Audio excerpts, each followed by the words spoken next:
Nous sommes sur un merveilleux séminaire sur le Saint-Esprit et nous avons depuis vendredi dernier parlé du don de foi. Dis à ton voisin le don de foi.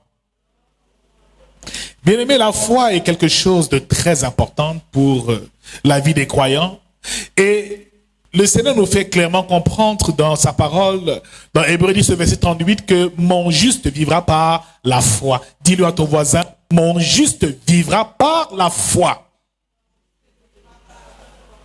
Il nous recommande aussi de marcher par la foi, mais de ne pas marcher par la vue. Mon frère, toute la vie du croyant est résumée par cette marche par la foi et par cette vie dans la foi. Un croyant doit vivre par la foi.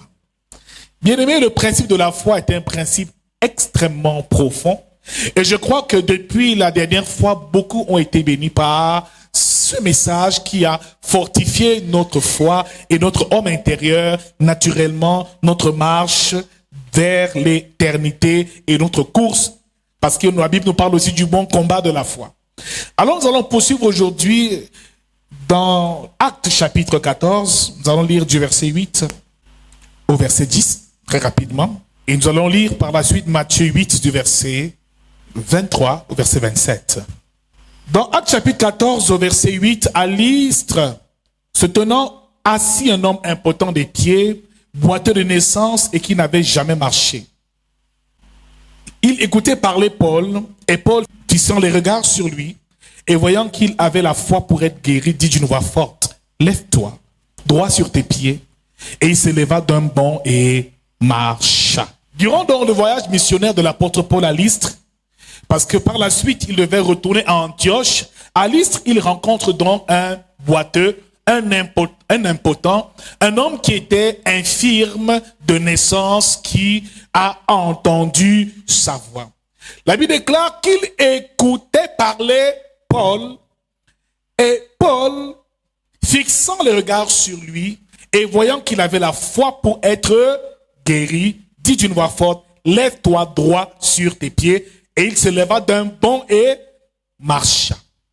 Bien-aimé dans le Seigneur, ce texte nous parle une fois de plus encore de la manifestation du don de foi. Non seulement pour Paul, de la part de Paul, mais aussi de la part de cet impotent, de ce paralytique qui a écouté la voix de Paul et qui a obéi à ses instructions. Bien-aimé dans le Seigneur, la Bible dit qu'il écoutait parler Paul. Il écoutait parler Paul. Romains 10 au verset 17 nous dit que la foi vient de ce qu'on entend et ce qu'on entend vient de la parole de Dieu. Cela veut dire que l'une des choses qui active le don de foi ou qui active la foi dans la vie d'une personne, ce sont les informations qu'il écoute. C'est le message qu'il écoute. C'est la voix qu'il entend. Et souvenez-vous que dans Genèse chapitre 3, Ève a écouté la voix du serpent et c'est comme ça que le péché est entré dans le monde. Parce que le rôle du serpent était de faire baisser la foi de Ève. Mon frère, parce qu'elle a prêté ses oreilles, le diable, le serpent a parlé à Ève et l'a séduite. Bien-aimée dans le Seigneur, c'est à partir de ce moment-là qu'elle a commencé à voir que le fruit était beau à la vue, agréable au goût et qu'il serait capable d'ouvrir les intelligences. Mon frère, ma sœur, la foi vient de ce qu'on entend, ce qu'il faut dire qu'il faut faire attention à tout ce que nous entendons.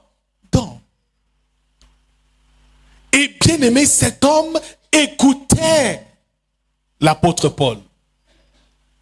Au même titre que dans Actes chapitre 3, Pierre, à la porte de la Belle, a effectivement demandé à un autre paralytique de se lever. Mais avant de lui dire de se lever, il lui a dit de le regarder et à parler. Je n'ai or ni argent à te donner, mais ce que j'ai, je te le donne au nom du Seigneur Jésus-Christ. Lève-toi et marche. Il fallait une parole. Mon frère, ici, il faut réaliser que la foi vient de ce qu'on entend. Mais si nous entendons permanemment des futilités et que la plupart des informations qui arrivent dans nos oreilles n'édifient pas Dieu et ne viennent pas de Dieu, cela peut altérer notre foi. Alors beaucoup de chrétiens n'ont pas de foi parce qu'ils n'écoutent pas et ne reçoivent pas la bonne information.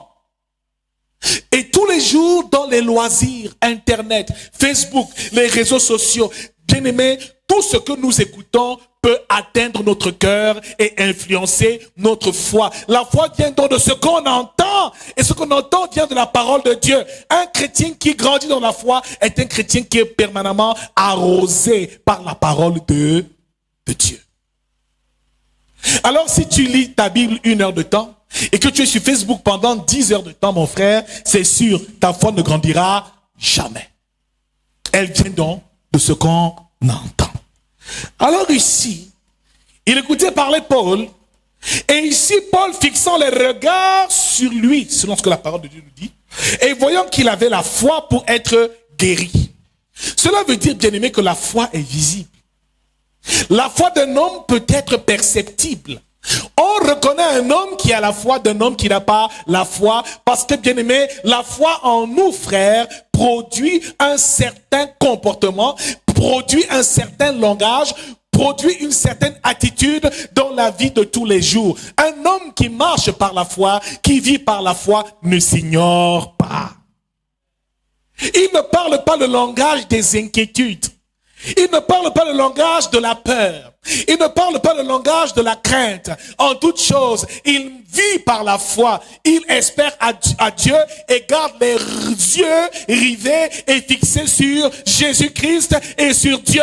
Un homme qui a la foi ne regarde pas aux circonstances, mais regarde à Dieu en tout temps et en tout lieu. Donc c'est visible une personne qui a la foi. C'est perceptible. Quand on te voit, on ressent que tu as la foi. Et il dit souvent, va, ta foi t'a sauvé, ta foi t'a guéri. Cela veut dire que ce n'est pas la prière qui guérit. Ce n'est pas le jeûne qui guérit, mais c'est ta foi qui guérit. Le problème que nous avons, c'est que nous n'avons pas le niveau de foi nécessaire pour que le miracle s'opère dans nos vies. C'est la raison pour laquelle on dit au Seigneur, Seigneur, augmente-nous la foi. Donne-nous davantage la foi. Et ma prière ce soir, c'est qu'une mesure de foi grande nous soit accordée ce soir, au nom de Jésus-Christ. C'est tout simplement ça. C'est que nous avons tout au long de notre existence reçu des informations qui nous ont empêchés de croire réellement à la toute-puissance de Dieu. Hébreux chapitre 11 au verset 1, nous l'avons défini la dernière fois. La foi est une ferme assurance des choses qu'on espère et une démonstration de celles qu'on ne voit pas. Une ferme assurance, cela veut dire qu'on a une pleine conviction intérieure que tout est possible à Dieu et que rien n'est possible à celui qui croit. Rien n'est impossible à celui qui croit.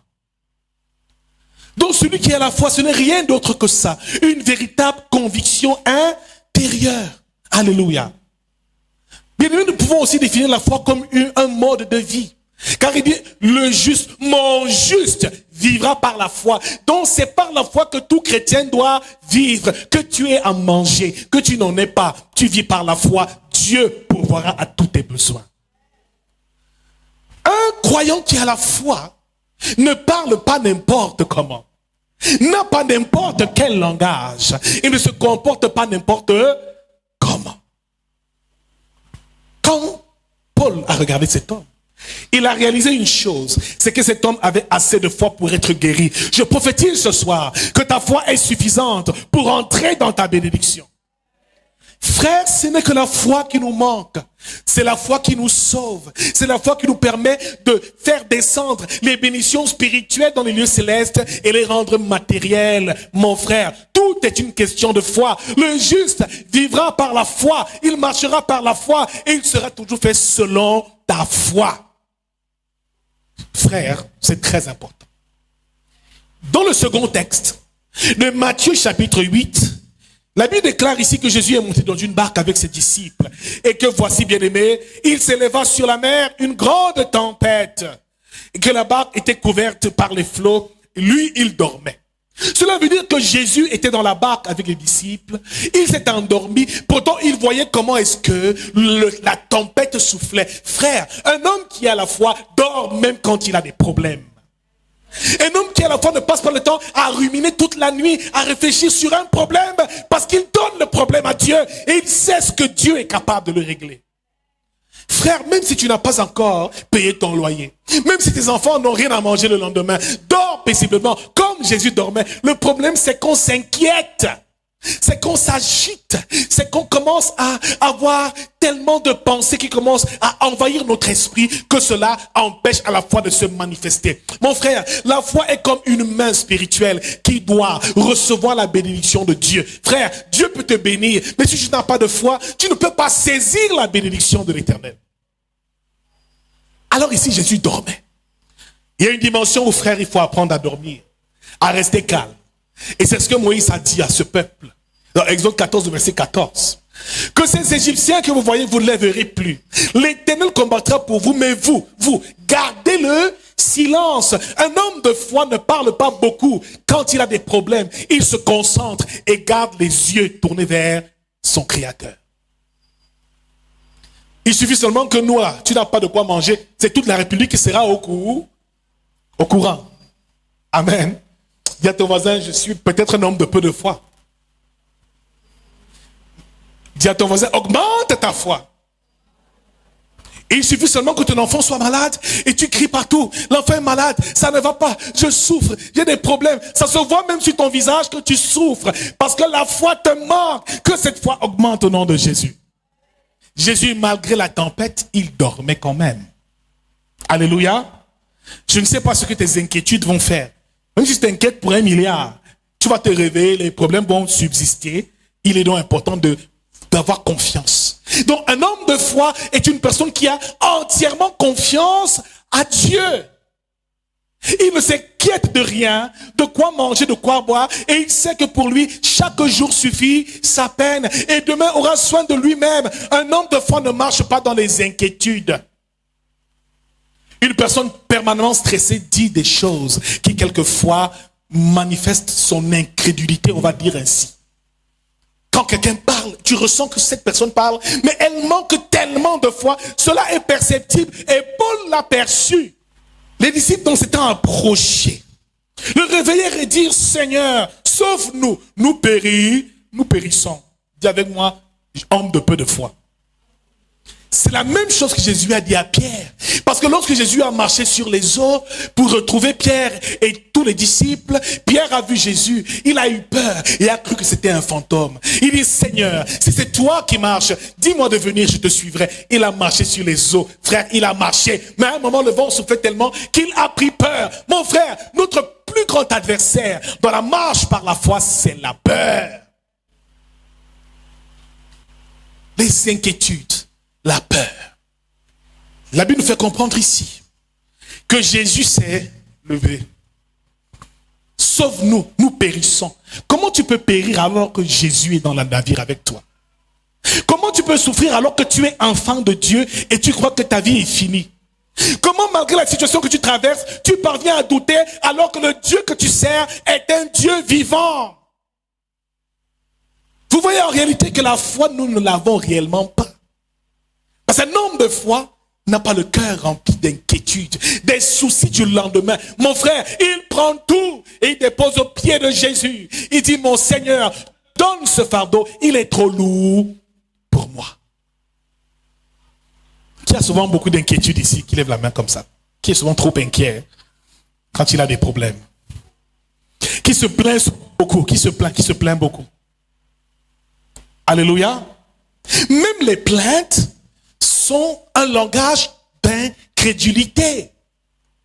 Vous savez, nous avons vu dans Jean 11, comment à la tombe de Lazare, Marie et Marthe ont encore manifesté et démontré leur incrédulité. Il dit, Seigneur, si tu avais été là, Lazare ne serait pas mort. Ne vous ai-je pas dit que je suis la résurrection et la vie? Malgré ça, elles sont toujours autant incrédules. Arrivé à la tombe de Lazare, il dit ôtez la pierre. Elles disent non Seigneur, il sent des chats. Bien aimé, Jésus a pleuré ce jour-là parce qu'elles étaient incrédules. Mon frère, ma soeur, le plus grand obstacle de notre destinée, c'est l'incrédulité. Dans Marc 6, la Bible déclare qu'à Nazareth, Jésus fit très peu de miracles. Parce qu'à Nazareth, il disait, n'est-il pas le fils du charpentier, mais c'est notre frère. D'où tient-il ces miracles? Mon frère, lorsque tu es familier avec Jésus ou avec un homme de Dieu. Il y en a qui sont à l'église tellement familiers à la présence de Dieu. Bon, ils savent même plus. Pour eux, le miracle n'est plus possible. Je ne m'habitue jamais à la présence du Saint-Esprit. C'est pour ça que j'évite d'être trop familier même au pasteur. Il faut éviter ces choses-là. Alléluia. Garde une distance de sécurité. Sinon, tu vas avoir l'impression que vous êtes pareil et tu ne pourras plus rien recevoir parce que c'est dans l'humilité, le respect de cette onction-là que Dieu peut t'élever. C'est la raison pour laquelle Moïse a eu tellement de problèmes au désert avec ce peuple. Ce peuple était incrédule et c'est la raison pour laquelle ils ont mis 40 ans au désert à errer. Parce qu'ils étaient incrédules, ils ne croyaient pas en ce Dieu qui les a pourtant sortis d'Égypte. Mon frère, beaucoup de destinées sont retardées parce qu'il manque la foi. Ce soir, que notre foi augmente au nom de Jésus. Vous vous rendez compte que Ève a péché parce qu'elle a perdu la foi. Elle a péché parce qu'elle a perdu la foi. Elle a écouté une autre information et là, elle est tombée dans le péché. Même le roi Saül a perdu la foi. Quand il a perdu sa couronne, il est allé voir une nécromancienne. Lui qui avait chassé toutes les nécromanciens en Israël et allé consulter une nécromancienne. Mon frère, il y a un genre de péché là quand tu commences à commettre ça, alors que tu es enfant de Dieu, ça veut dire que la foi t'a quitté. Quand tu sors avec le mari d'une autre, cela veut dire que tu n'as pas la foi que Dieu te donnera ton propre mari. Donc même le péché est une question de foi. Quand tu estorques de l'argent à quelqu'un, parce que tu te dis qu'avec cet argent que tu as escroqué, tu vas faire des choses. Ça veut dire que tu n'as pas foi que Dieu peut pourvoir à tes besoins et à tes finances. Donc même le péché est une question de foi, de manque de foi et d'incrédulité dans la vie des enfants de Dieu. Il leur dit, pourquoi avez-vous peur, gens de peu de foi? Comme il a dit à Pierre, homme de peu de foi. Frère, avec cette petite foi que Pierre a eue, il a pu marcher sur l'eau quand même. Alléluia. C'est pour ça qu'il dit que si votre foi est aussi grande qu'un grain de sénévé, un grain de moutarde, tu es capable de dire à ce sycomore, déracine-toi et va te jeter dans la mer. Le but, c'est de ne pas douter dans ton cœur. Crois que ce que Dieu t'a déclaré, crois que ce que tu désires arrive et tu le verras s'accomplir. Ce n'est rien d'autre que ça. La puissance de la foi, tu dois la manifester chaque jour. Par ta façon de parler, ton langage doit changer. Notre langage doit changer. Ne parlons plus le langage de la peur, des doutes, des inquiétudes. Quelqu'un qui est toujours en train de te demander, je vais faire comment? Est-ce que je vais m'en sortir? Est-ce que je vais réussir? Mon frère, ce n'est plus notre langage. Jésus appelait la mort le sommeil. Lazare n'est pas mort, il dort. À partir d'aujourd'hui, change ton langage. Changeons notre langage pour voir la foi se manifester et la puissance de la foi œuvrer. Une conviction, une ferme assurance. Nous allons voir une autre définition de la foi.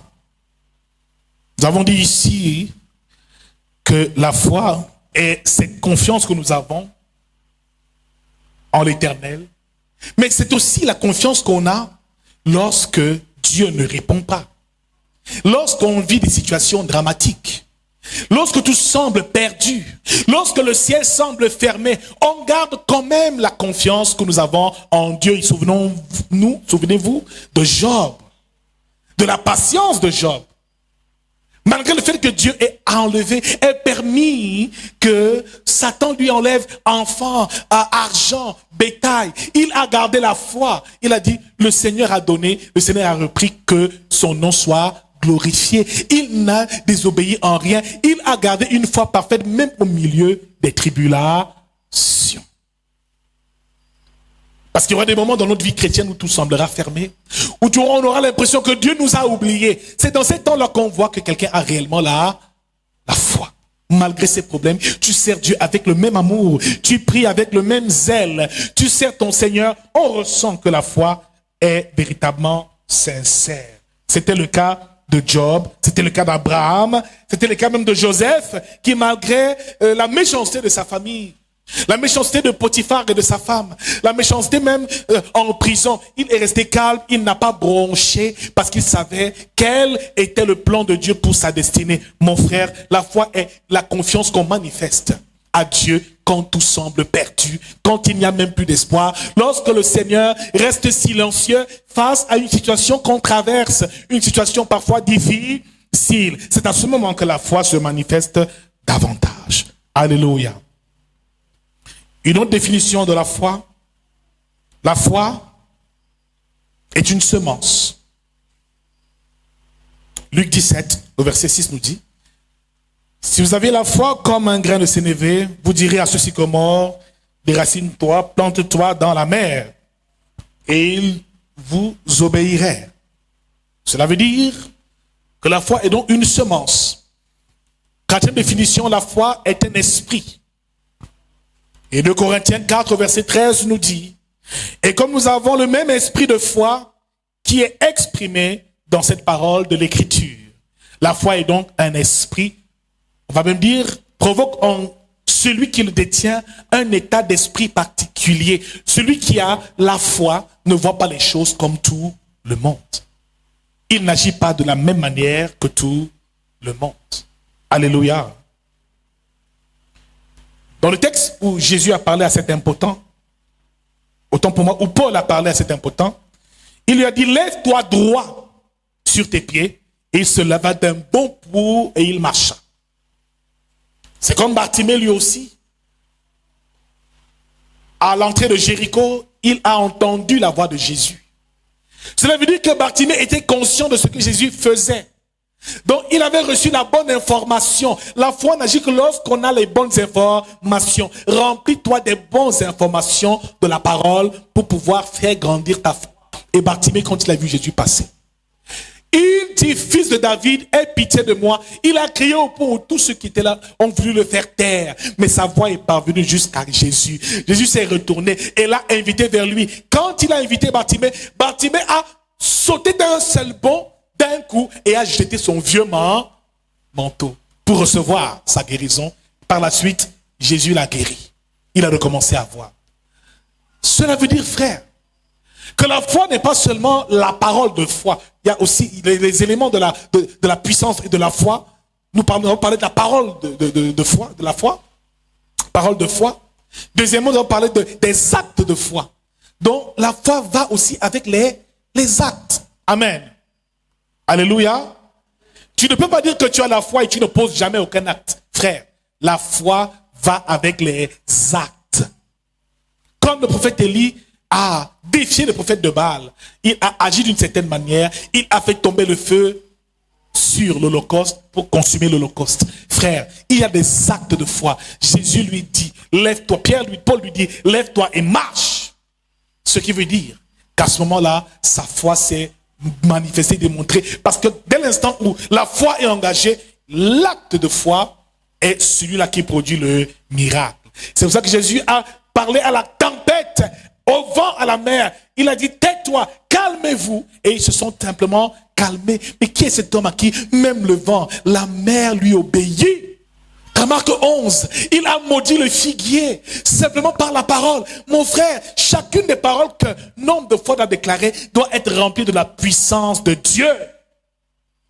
Et à l'instant, le figuier a séché. Parce que la vie et la mort sont au pouvoir de la langue. Numéro 1, la parole. Numéro 2, l'acte. L'action. Passe à l'action. Pose des actes de foi. Nous avons dit que c'était comme de la folie. Tu veux te marier, comporte-toi déjà comme une femme mariée. Crois que cela est déjà accompli. Ne sors plus toi avec tes copines. Rentre tôt parce que tu te dis que tu es déjà sur le plan spirituel comme une femme mariée. Comporte-toi comme si la bénédiction est déjà là. Tu pries pour une bénédiction financière, mais ne vis pas comme un misérable. Tu n'as peut-être pas, mais comporte-toi comme quelqu'un qui a déjà reçu. Donne à celui qui a besoin, même avec le peu que tu as, commence à manifester ta foi. Le problème, c'est qu'on veut voir.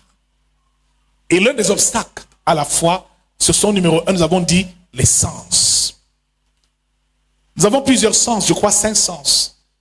L'ouïe, l'odorat, le toucher, le goûter. Il y a quel autre sens encore? La vue, n'est-ce pas? Donc frère, cet obstacle-là, il faut réaliser que les sens peuvent te tromper. Tout peut sembler perdu. Mais dans ce chaos, le Saint-Esprit te donne des orientations. Mon frère, ma soeur, les sens peuvent nous tromper. Ne tiens jamais compte de ce que tu écoutes. Les docteurs vont te dire que tu es malade, tout est perdu. Frère, c'est une information. Et j'aimerais vous dire une chose ce soir. Qui ici sait que le tabac ne tue pas? Qui sait ça? Qui sait que la cigarette, le tabac ne tue pas ici? Qu'ils ont juste ajouté un ingrédient comme du goudron, je ne sais pas quelle formule pour que ce soit nocif. Et à l'origine, le tabac ne tue pas. Mais ils l'ont rendu nocif. Maintenant, les propagandes de tabac tuent, ils tuent. Cela devient une réalité. Alléluia. Qui a cru en ce que je viens de dire? Qui croit en cela? Une personne, 2 personnes, 3 personnes, 4 personnes, 5 personnes, 6 personnes, 7 personnes, 8 personnes. Alléluia. Laissez-moi vous informer maintenant que je viens de vous mentir. Le tabac tue réellement. Amen. Vous avez vu comment votre foi est montée? Amen. Vous avez cru en ce que j'ai dit, à cette nouvelle information, et cela a atteint votre cœur. Votre foi a été influencée. Amen. Donc, tout ce que nous voyons au quotidien nous influence. Amen. Et nous fait nous comporter d'une certaine façon. Alléluia. Donc, dis à ton voisin, fais attention à ce que tu écoutes. Il y a beaucoup d'expressions que nous verrons par la suite. Le combat de la foi, qu'est-ce que cela représente? L'épreuve de la foi, qu'est-ce que cela représente? Nous allons le comprendre certainement les prochaines fois dans ce séminaire. Mais nous avons découvert ici qu'il y a 3 types de foi, premièrement, que nous avons vus. La toute première, c'était la foi naturelle. La foi naturelle ou la foi humaine. La foi naturelle, celle que nous avons naturellement. Celle qui nous fait avoir confiance aux médicaments qu'on prend. On sait qu'en buvant de l'eau, on ne va pas mourir. On sait que si on prend ce médicament, on sera soigné. On sait que quand on dort dans la maison, elle ne va pas s'écrouler sur nous. Tout le monde manifeste une foi naturelle. Deuxièmement, la foi qui sauve. La foi pour notre salut. Ou alors, la foi spirituelle. Elle découle de ce qu'on entend. Bien-aimé, plus on écoute la parole de Dieu, plus on reçoit la foi qui nous sauve. La foi pour notre salut, c'est la deuxième dimension de la foi pour ton salut. Tous les chrétiens ont eu la foi pour leur salut. Depuis le jour où ils ont accepté Jésus-Christ. Mais malgré cela, ils n'ont jamais opéré un seul miracle. Parce que la foi qui sauve ne suffit pas. Elle sauve pour l'éternité, mais elle est bien pour l'éternité, mais pour notre vie terrestre, nous avons besoin d'une autre portion de foi. Cela veut dire que la foi pour notre salut, c'est avoir la foi en Dieu. Alléluia. Et troisièmement, nous avons parlé de la foi de Dieu, ce qu'on appelle le don de foi. Le don de foi, c'est Dieu qui nous prête sa foi à lui. Elle n'émane pas des Écritures, de la parole de Dieu. Elle émane purement et simplement du Saint-Esprit. Celui qui a un don de foi, selon 1 Corinthiens chapitre 12, est celui à qui Dieu a prêté sa foi. Il manifeste la foi de Dieu lui-même. C'est le Saint-Esprit qui le conduit dans chaque acte qu'il pose. Il est inspiré par le Saint-Esprit. Mon frère, donc il y a une différence entre avoir la foi et avoir le don de foi. Le don de foi, c'est un cadeau, c'est une onction, c'est une grâce, c'est un présent que le Saint-Esprit donne à certaines personnes. C'est pour ça que, frère, Moïse pouvait se placer devant la mer Rouge et ouvrir l'eau de la mer Rouge. C'est pour ça que Jésus pouvait marcher sur les eaux, parce qu'il avait une foi. Il savait qu'il ne pouvait pas couler, parce que le Saint-Esprit le rassurait. Mon frère, nous allons prier ce soir pour que le don de foi nous soit accordé. Lorsque Jésus a guéri le serviteur du centenier romain que nous avons vu la dernière fois, il lui a dit, va, ton serviteur est guéri. Jésus n'a pas eu besoin de se déplacer. Celui qui a le don de foi dit une parole comme Dieu. Cette parole devient créatrice. Il déclare et ça s'accomplit. Alors le don de foi est ce qui permet d'alimenter le miracle, les signes, les prodiges. Frère, il n'y a pas de miracle, de signes, de prodiges, de guérison sans le don de foi. C'est impossible.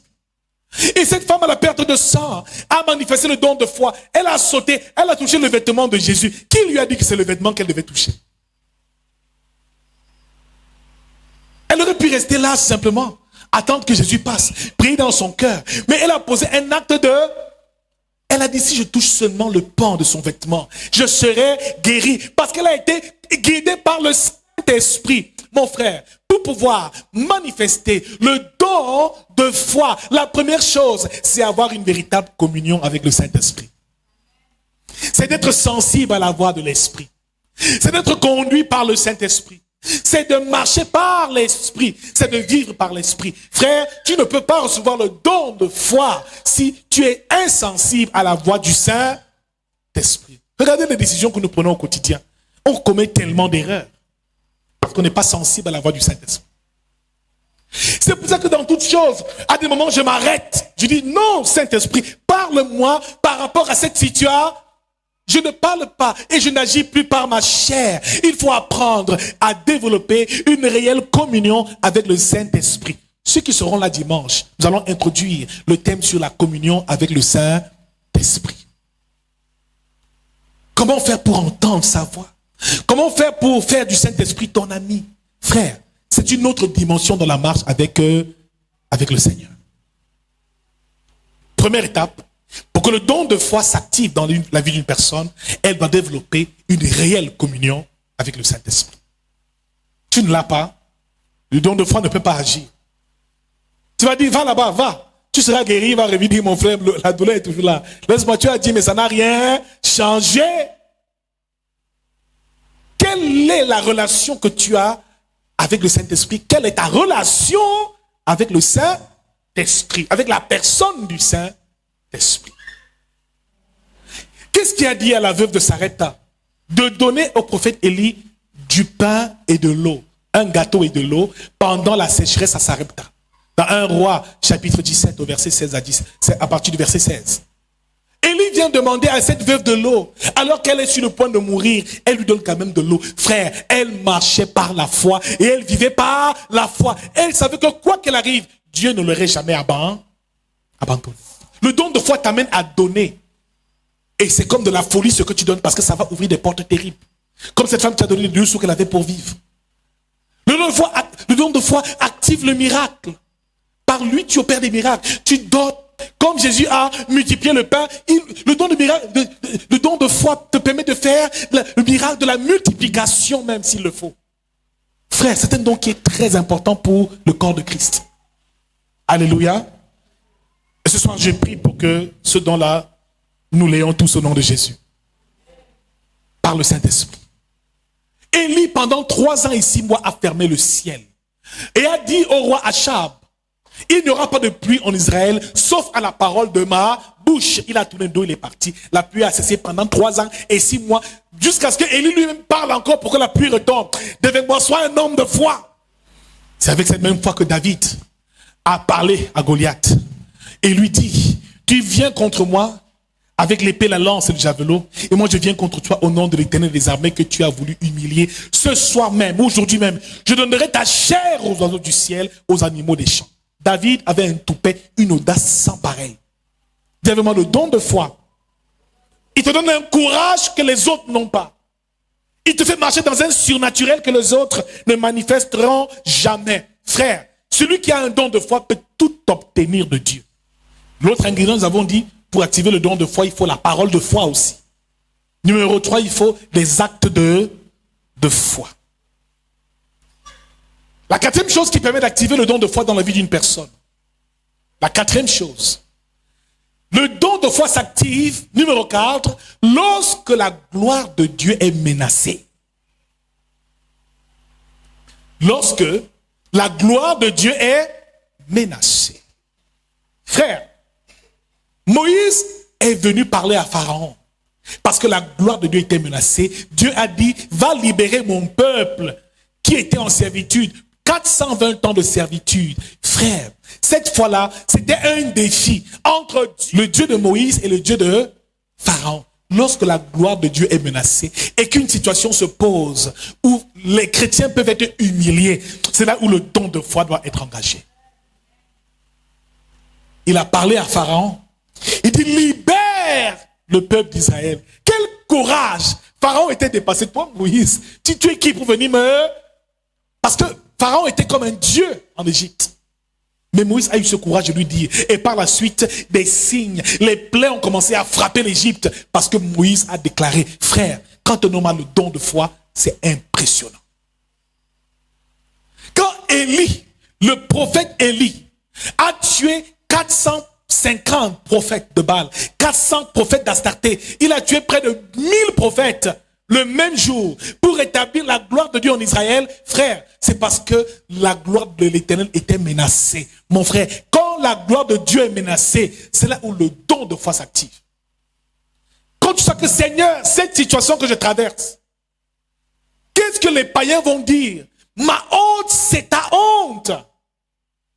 Je ne peux pas vivre une telle situation. Pourtant, je suis ton serviteur et ta servante. Seigneur, change cette situation. Parce que cette fois, c'est toute l'église qui aura honte. Alléluia. Et qu'est-ce que les autres vont dire? Les gens du monde diront. Alléluia. Le don de foi s'active lorsque la gloire de Dieu est menacée. Amen. Il s'active lorsque il y a une situation sans issue. Lorsqu'il y a une souffrance qui a atteint son paroxysme. Lorsque la situation est impossible aux yeux des hommes, c'est là où le don de foi s'active. Mon frère, ma soeur, c'est quand tout semble perdu et impossible. Lorsque la souffrance a atteint son haut niveau, que le don de foi commence à se manifester. Cette femme a atteint 12 années. Elle saignait pendant 12 ans. Tu souffres encore. Et tu es encore dans cette situation parce que tu n'as pas encore assez souffert. Le jour où tu as atteint le sommet de la souffrance, la foi va se manifester. Amen. Le jour où ta souffrance sera à son paroxysme, où tu ne pourras plus supporter, tu vas te révolter. Le don de foi découle d'une révolte intérieure. Frère, ce sont les voyants qui s'emparent du royaume des cieux. Tant que la situation, tu peux la gérer, ça va. Mais le jour où tu te révoltes, c'est là où la foi se met en marche et la situation est totalement réglée. Tu renverses ce géant au nom de Jésus-Christ. Mon frère, ma soeur, le don de foi est vaste. C'est une semence que Dieu met dans le cœur et dans l'esprit d'un homme pour accomplir des miracles, des signes, des prodiges. C'est un don de puissance qui permet véritablement de recevoir tous et d'obtenir tout ce que l'on désire de Dieu. Il faut prier pour avoir le don de miracle. Alors dis à ton voisin, sois violent ce soir. Ne subis pas tous les problèmes, tu restes là, tu diras, Dieu va faire, bon j'attends, je suis là. Non, il y a une dimension où, quand la souffrance a déjà trop duré, tu te révoltes. Alléluia. Dans cette révolte-là, c'est pendant que ton esprit est révolté, ton âme est révoltée, que la puissance de ce don se manifeste et se révèle. Le miracle se manifeste. Et je me souviens ici, ma pasteur a témoigné une fois, son petit frère a eu un problème, un coup au niveau de la côte, qui a transpercé la côte des organes. Quand elle arrive à l'hôpital central, son petit frère était totalement en train d'agoniser. À un moment, il est tombé dans les pommes, dans le coma, un profond coma.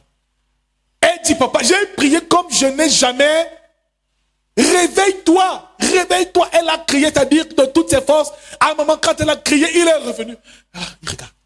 Après, là, on l'a transporté, on commençait les soins. Il s'est encore endormi. Elle a encore, une fois de plus, déclaré la parole et crié au nom de Jésus.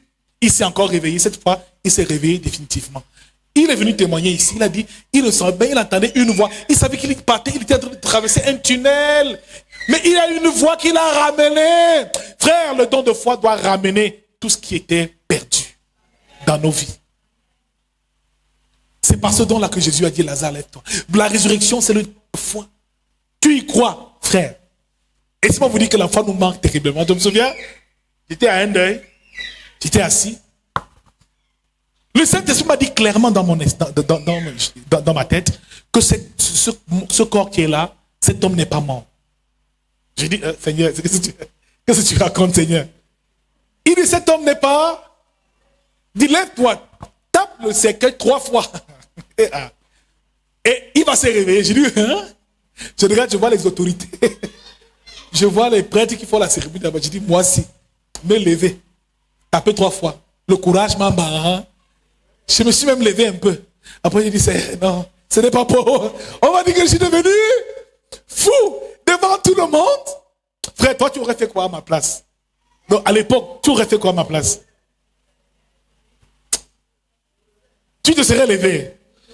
Mais il faut du courage, hein. Parce que tu te dis que si ça ne marche pas, on va dire que le type, si, il est compliqué. C'est tout le monde qui sera scanné. On va même mettre ta photo sur les groupes, les réseaux sociaux. Le type là, je ne le connaissais vraiment pas. J'ai été aussi invité. Je suis venu aider. Quelqu'un a pleuré. Maintenant, l'Esprit de Dieu me dit que lève-toi, tape sur ses cœurs 3 fois. Je dis, Seigneur, 3 fois. Et il n'est pas mort. C'était un deuil qui s'est passé rapidement. Ce type, on l'a même pas presque mis à la morgue. Hein. 2-3 jours, on l'a mis. Alors qu'on l'avait vendu aux femmes là. Ces gens qui l'avaient vendu étaient là dans les parages. Il me dit, lève-toi, tape le cercueil 3 fois, il va se lever. Je regarde comme ça. Je commence à transpirer. Que Seigneur, ce qui arrive aux autres va commencer à m'arriver. C'est vrai, je suis ton serviteur. Mais la qualité de foi-ci. Papa, pardon, donc moi je vais grandir encore un peu. Et par la suite, j'aurais pu faire ça. Mais ici, vraiment, qui aurait fait ça sincèrement? C'est facile à faire.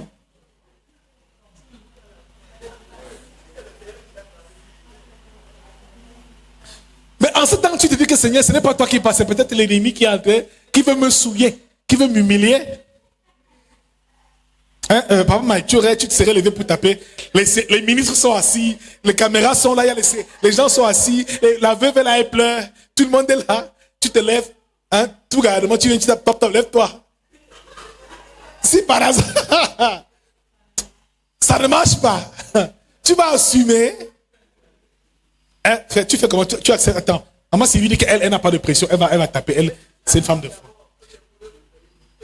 Non, tu te laisses spontanément et tu tapes. Il dit taper 3 fois. Hein? À qui allait faire ça, lui? Frère Anaclet dit que lui n'a pas de problème. Attendez un peu. Comment ça dit? Mes fils, tu ne peux pas faire un acte de foi, le don de foi, que c'est trop grand. Un grand deuil avec des ministres étaient assis, les autorités, le sous-préfet était là, les gens étaient là. J'ai dit, Seigneur, toi aussi tu trouves le bon moment pour me dire ça? Ici, je te sers, papa, mais là, j'étais un jeune serviteur de Dieu, j'ai hésité. Amen. J'ai hésité. Mais si je m'étais levé, je suis convaincu que j'aurais tapé sur ce cœur 3 fois, que le monstre serait levé. On aurait dit que j'ai fait un miracle. Donc, seulement, c'est simplement la foi que Dieu augmente notre foi au nom de Jésus. On verra les prochaines fois les autres points essentiels sur comment activer le don de foi. Et on va entrer dans les méandres. Qu'est-ce que c'est que le combat de la foi? Toutes ces choses nous seront révélées tout au long de ce séminaire qui a été béni ce soir par la parole. Qui a été vraiment béni ce soir. On peut acclamer pour le roi des rois, pour le Seigneur des seigneurs.